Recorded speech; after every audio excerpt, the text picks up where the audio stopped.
Good evening. This is the Elliott wave update for the S&P 500 and the NASDAQ 100 for Sunday, January the 8th, 2023. As Globex opens here on Sunday afternoon / early evening, the S&P and the NASDAQ are both continuing to move higher. And what I'm seeing is just position adjustments coming out of Friday's expiration and not wanting to be either short or long going as we go into tomorrow or Monday. On an Elliott basis and with our current counts, I believe it is just a finishing move for here in the S&P, likely the third C wave up. And that continues to have resistance at 39.37. And that was generally after Thursday's call. How I had left it was that the employment situation number on Friday would definitively be the catalyst for direction, and left it there. And that would include direction higher or lower. Now, the number itself did not necessarily reflect a bullish tone, although the interpretation was. And then that right out of the gate, they pushed hard on that buy button and it sent the market higher.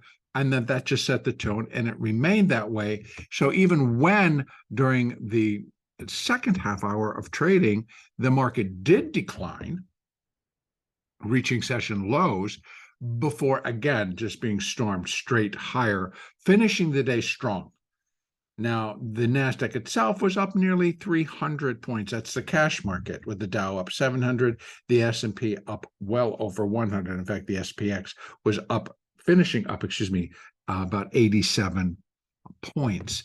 Now, in terms of the count, it still appears that we're following through on the ABC, on the minor two and the completion of that minor two.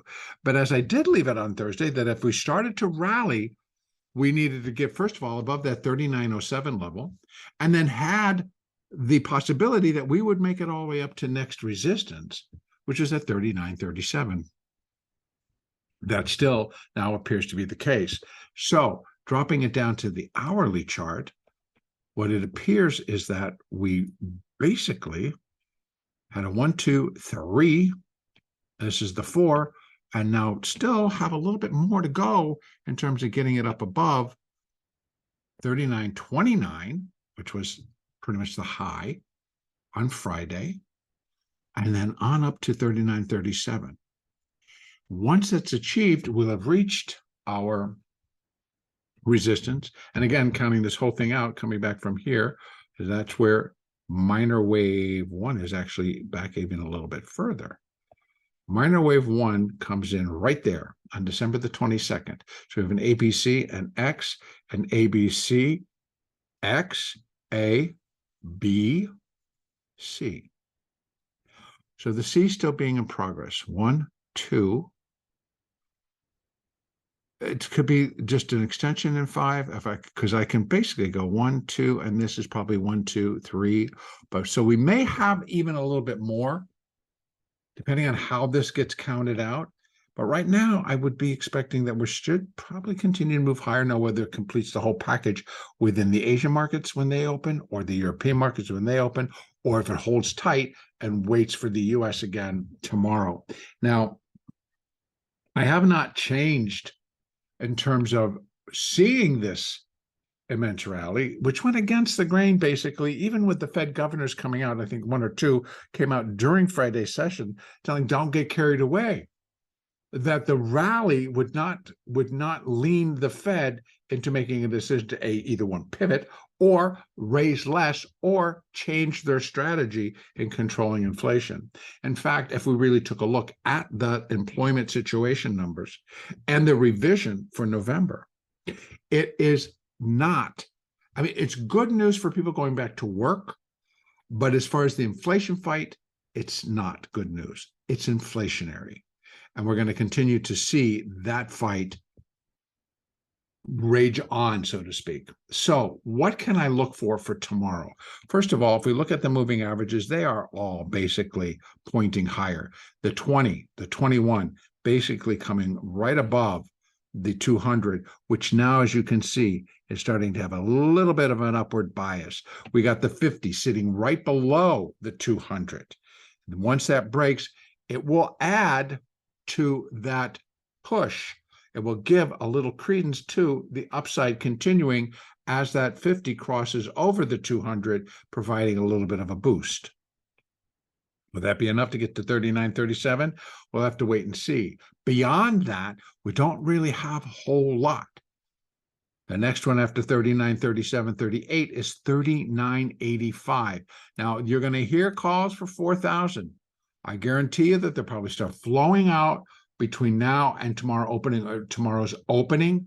And then even after the opening, we're going to get everybody kind of rallying around that we're now going up, we're going up. But what I challenge people to do, and I could be 100% wrong here, but I just don't feel it.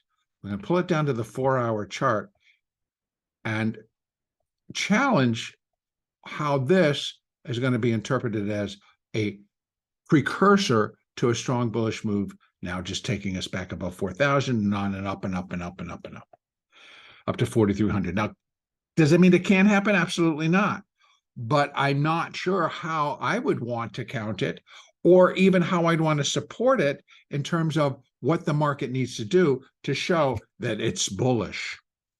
One day, one session of a short squeeze, which basically that's really what it was on Friday, was they push that button and you're going to force the short squeeze, and that's exactly what they did. And it was across the board. So we saw a lot of things happening in stocks where, for example, in Tesla started down over $10 on Friday, but because they needed to get the market higher, that Tesla, ended up just stacking itself higher under big volume. So the amount that had to be pushed into the market, you're seeing evidenced by, oh, that was a very bullish rally. It's like, I can't deny that the move itself wasn't bullish because it was up, straight up. But that does not, in my view, suggest that it was anything else than an expiration play and a short squeeze across the board. We saw some good volume in the bond market as well.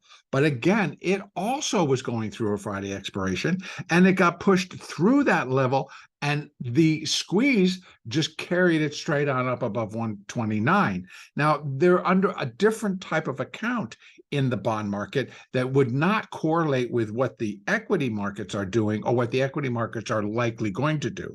So in other words, it's like in the bond markets, I can count with the possibility for continued rally in bond prices, decline in bond yields could take the bond markets much higher price-wise, with the yields backing off and substantially from current levels. But again, I'm not seeing that in anything but the long end of the curve. Short end of the curve continues to suggest a march higher. So we've got a lot of conflict going on within our markets. We've got a lot of adjusting and a lot of accumulation distribution, et cetera, all still going as we move in to 2023. Now, mind you that this is just week 2 of 2023. So again, we may start to see even more 401k, more IRA money being shifted over, being put into asset management, and they're going to come in and they've got to put that all to work. Now, how high could it go? Well, in the S&P, I'm looking at 39.37 down to up to 39.85. I'm not suspecting that 39.85 will come in, other than on a Fibonacci basis for a wave 2. 50 to 618 comes in. So I guess, sure, on that basis, folks, I can't deny that the market can't, that the S&P won't go back above 4,000.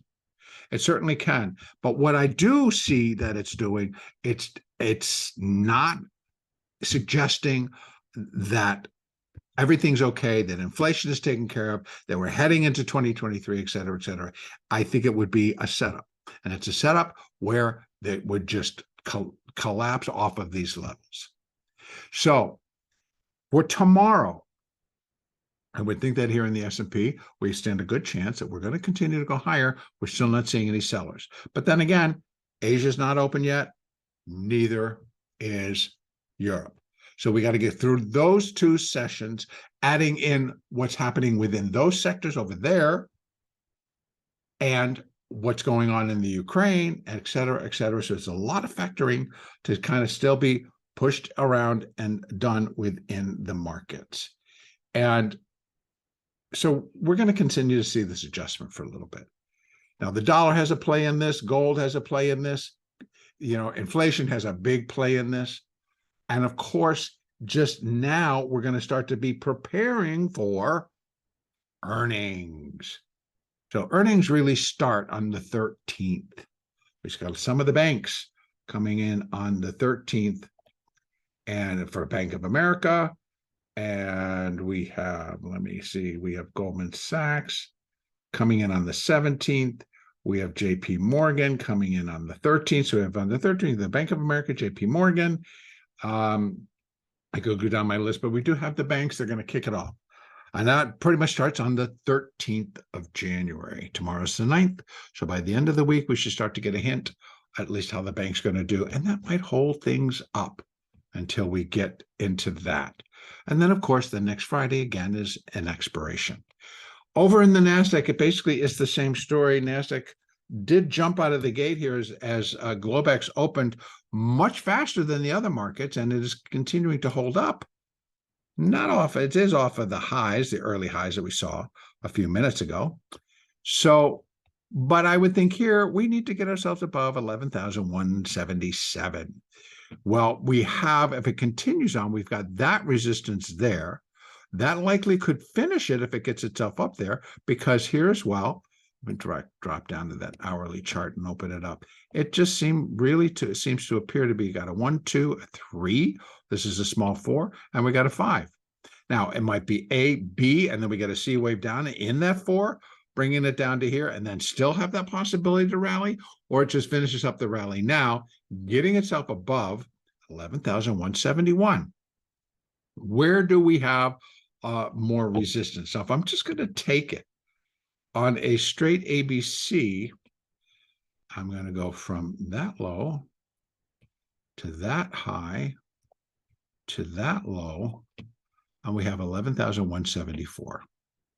Gets us to that high, and then above that we have 11,274. So we jump 100 points, and the market is very capable of doing that. Ultimately, we do have 0.382, which would be the pretty normal for a wave 2, and that's at 11,360. So resistance points to look for: 11,174, 11,274, 11,335 to 11,360. I'm not necessarily looking for it to continue just to jump and pile higher, but we can. And if they decide they're going to come in and do it again, just like we did on Friday, the name of that tune would be play along. If you're a position trader, you're going to have to either have a stop in place or be able to manage the trade. If you're a day trader, follow the money, follow the price action. And if the market should reach these highs and start to turn, because it would be finishing a minor second, putting us into a minor third, and this goes for both the NASDAQ and the S&P, I would be looking for it to begin to drop pretty steadily. Not just kind of come down, waffle around, come down, waffle around, come down quickly. Start cutting down back through all of these moving averages. And right now, the 21 is above the 55. The 8 and the 4 or the 5 are really pointing very strongly higher. We've reached pretty good overbought readings here on the hourly chart. So, you know, even if nothing more than a pullback, the market is kind of getting set up for a downturn. The 200 period moving average, again, I use EMAs, not SMAs, is sitting here right at 11,012. Right? So we've got 11,012 right where that 200 is. Then if it turns and starts to come down and it breaks that, I'm going to say that minor wave 2 is complete and we are beginning to head lower. Again, what I would look for, if it is turning and we are going to start dropping into that minor third wave of the intermediate third wave, both pointing down, It should not take its time. It should sell and sell with a purpose, as I call it. In other words, they're just getting out. They're just turning, and it's now moving lower and just hitting bids all the way down. Start breaking below these moving averages on the hourly chart. That's where I'm going to leave it for right now. Next update will be on Monday, the 9th.